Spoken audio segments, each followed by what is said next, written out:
Hello दोस्तों, apex coaching centre में आपका स्वागत है। और आज हम एक्सरसाइज 3.4 के क्वेश्चन को करेंगे। जैसा कि आप देख सकते हैं, क्वेश्चन नंबर 2 का फर्स्ट पार्ट है।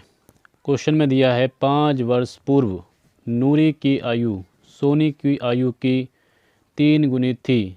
10 वर्ष पश्चात नूरी की आयु सोनू की आयु की 2 गुनी हो जाएगी। दोनों की वर्तमान आयु बताना है।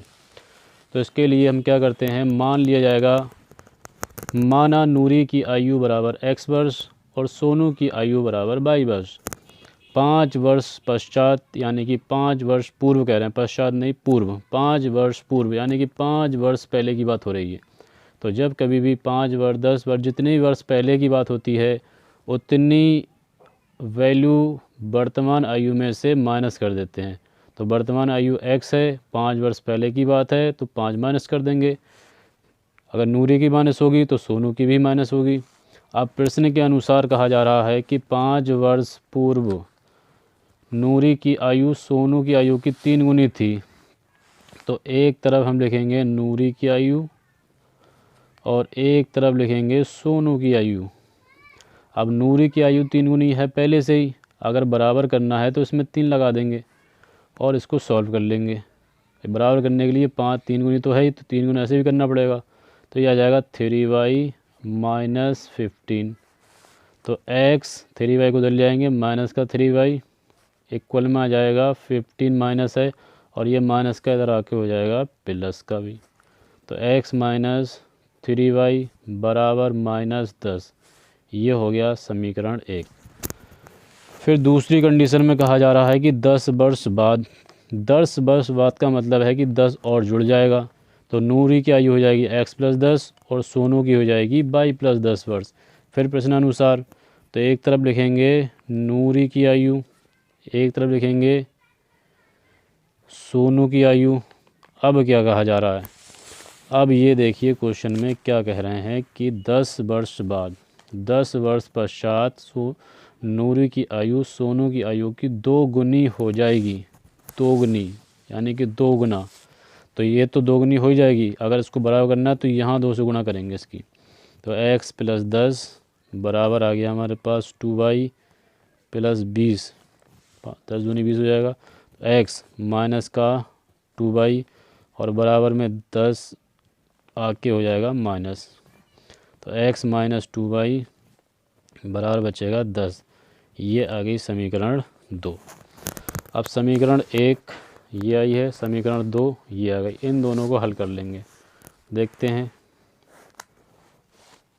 समीकरण 1 व 2 से दोनों समीकरणों को लिखेंगे हम। x माइनस 3y बराबर माइनस 10 और दूसरा x माइनस 2y बराबर प्लस का 10।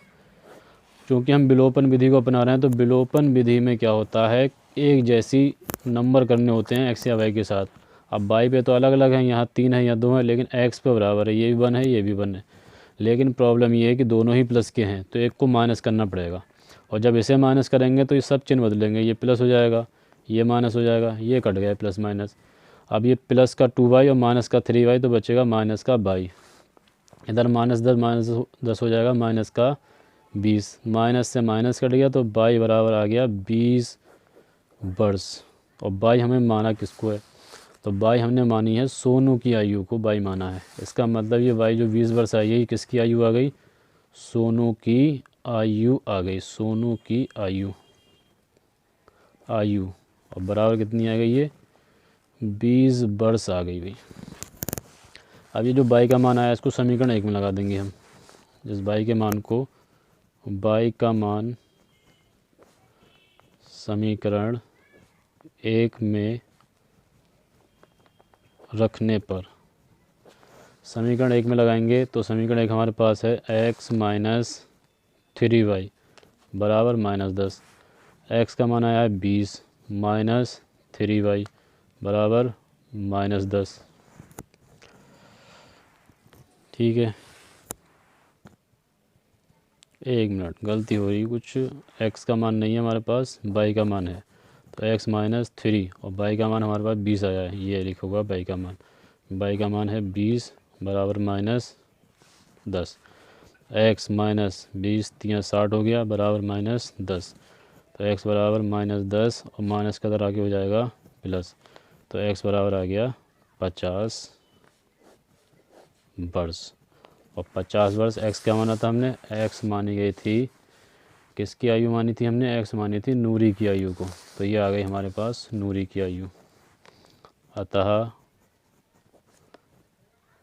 नूरी की आयु बराबर 50 वर्ष। तो इस तरह से सोनू की आयु आ गई 20 वर्ष और नूरी की आयु आ गई 50 वर्ष। और ये हो गया हमारा आंसर। ओके।